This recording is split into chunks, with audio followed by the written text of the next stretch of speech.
Kesiapan layanan kesehatan menjadi perhatian utama menjelang pemindahan aparatur sipil negara, ASN, ke Ibu Kota Nusantara, IKN. Otorita IKN memastikan fasilitas kesehatan di kawasan inti pusat pemerintahan, KIP, telah beroperasi dan bahkan melampaui standar nasional. Otorita IKN menegaskan, penguatan sektor kesehatan menjadi fondasi penting agar ASN dan keluarganya dapat menetap dengan tenang. Selain layanan kuratif, strategi promotif dan preventif juga digencarkan, termasuk program cek kesehatan berkala bagi pegawai.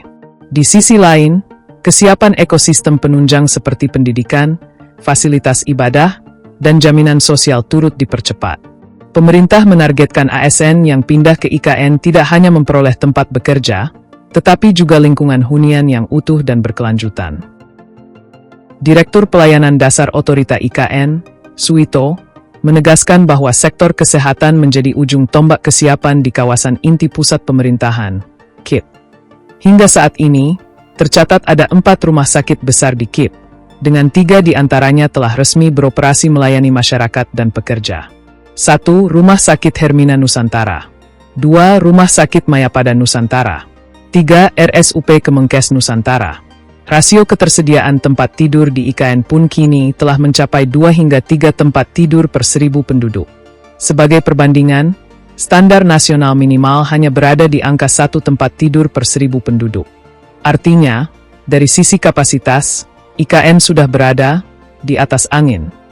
Pelayanan dasar menjadi kunci agar ASN dapat pindah dan bekerja dengan tenang di IKN, tegas staf khusus bidang komunikasi publik Otorita IKN, Trau Pantou.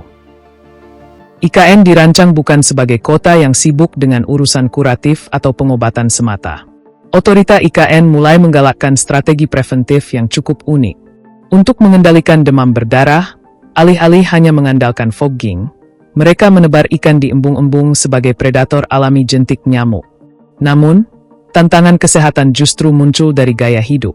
Melalui program cek kesehatan gratis, CKG, 2 kali setahun, yang merupakan bagian dari Asta Cita Presiden Prabowo, ditemukan data menarik sekaligus peringatan.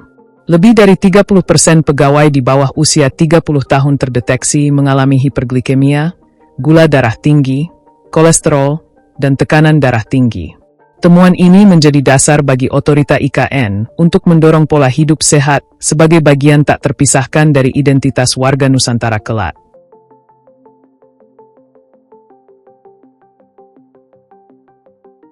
Download Tribun X sekarang, menghadirkan lokal menjadi Indonesia.